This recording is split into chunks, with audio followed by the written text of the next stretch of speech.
Reflections. Your daily dose of strength and motivation. Reflections.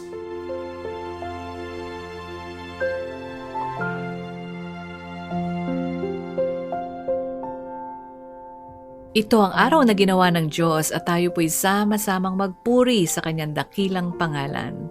Welcome po sa ating programang Reflection sa FEBC Radio TV. Ako po ang inyong kaagapay, si Ruth de la Rama Dizon, welcoming you all to today's edition at sana po kayo ay okay na okay at nasa mabuting kalagayan. Sa araw pong ito ay ating itutok ang ating pagtingin sa Psalm 143 verse 10. Psalm 143 verse 10 says, "Teach me to do your will, for you are my God. May your gracious spirit lead me forward on a firm footing." Psalm 143 verse 10.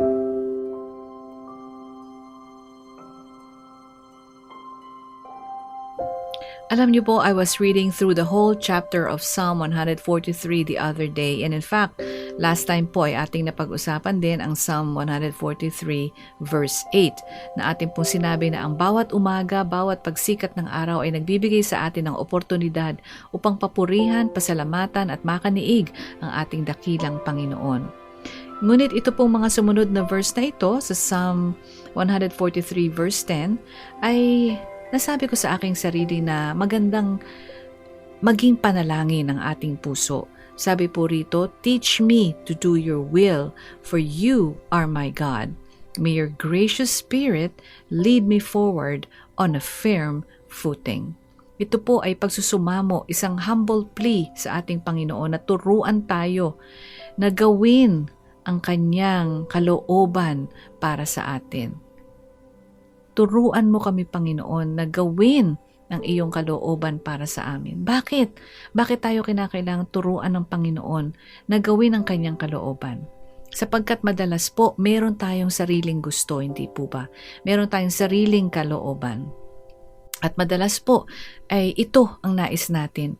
Ayaw nating gawin, ayaw nating sundin ang kalooban ng ating Panginoon. Kaya kinakailangan po na tayo ay turuan ng ating Panginoon na gawin ang kanyang kalooban. Sapagkat siya ay ang ating Diyos. Kung atin po palang kinikilala ang Panginoon bilang ating Diyos, ay kinakailangan po na gawin din natin ang kanyang kalooban. Hindi po sapat na mamutawi lamang sa ating mga puso ang mga salitang siya ay aking Diyos, siya ay aking Panginoon. Ngunit hindi naman natin ginagawa ang kanyang kalooban. Kaya po, ang panalangin ni Haring David nang isulat niya ito ay, "Turuan mo ako na gawin ang iyong kalooban, sapagkat ikaw ay ang aking Diyos. Teach me to do your will, for you are my God." And also, in this verse we read, "May your gracious spirit lead me forward on a firm footing." Napakaganda pong ipanalangin natin ito para sa ating mga buhay sa paglakad po natin dito sa mundong ibabaw. Nawa tayo ay kasihan nawa ng ang banal na Espiritu at siya ang magturo sa atin kung paano magpatuloy sa ating spiritual journey on a firm footing. Hindi yung madalas tayong bumabagsak, madalas tayong nasa stumble, o madalas tayo ang kinakastambulan, ano? Kaya kinakailangan natin ang tulong at awa ng ating dakilang Panginoon, ang kanyang Holy Spirit. And this prayer is a prayer to the Holy Spirit so that He will lead us forward, not backwards. He will lead us forward on a firm footing.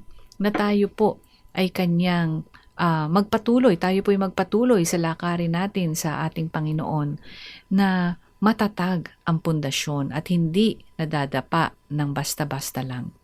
Kaya po, napakagandang panalangin ng ating puso ang verse na ito at inaayayahan ko po na ito'y inyo ring pagbulay-bulayan. Psalm 143 verse 10, "Teach me to do your will, for you are my God. May your gracious spirit lead me forward on a firm footing." Psalms 143 verse 10. Tayo po ay manalangin. Panginoon, marami pong salamat sa inyo sapagkat kayo ang Diyos na buhay, ang Diyos na dakila.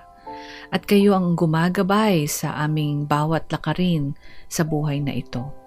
Salamat po dahil hawak ninyo ang aming mga araw at wala kaming pwedeng itago sa inyo. Kaya Panginoon, pakinggan niyo po ang dalangin ng aming mga puso. Turuan niyo po kami, Panginoon, na gawin ang iyong kalooban sapagkat madalas, Lord, ay ito'y aming tinatakasan, ito'y ayaw naming gawin, ito'y aming tinatakbuhan. Tulungan mo na kilalanin ka naming tunay bilang aming Diyos na dapat naming sundin at bigyan ng kaluguran at papuri sa aming buhay. Tulungan niyo po kami, Panginoon, sa tulong ng iyong banal na Espiritu upang kami magpatuloy sa lakaring ito na nasa matatag na pundasyon. At ito po'y aming magagawa lamang kung kami ay lagi mong papatnubayan. Panginoon, dalangin ko po ang aking kapatid na nakikinig ngayon. Alam niyo po ang kanyang sitwasyon at dalangin ko po, Lord, ng inyong kalooban ang masunod sa kanyang buhay. Gabayan niyo po siya at bigyan ng matatag na pananampalataya sa inyo upang kung anumang unos ng buhay ang dumating sa amin, kami ay mananatiling nakatingin at nakasanib sa inyo. Ito pong aming samot dalangin sa pangalan ni Jesus na aming Panginoon at tanging tagapagligtas. Amen.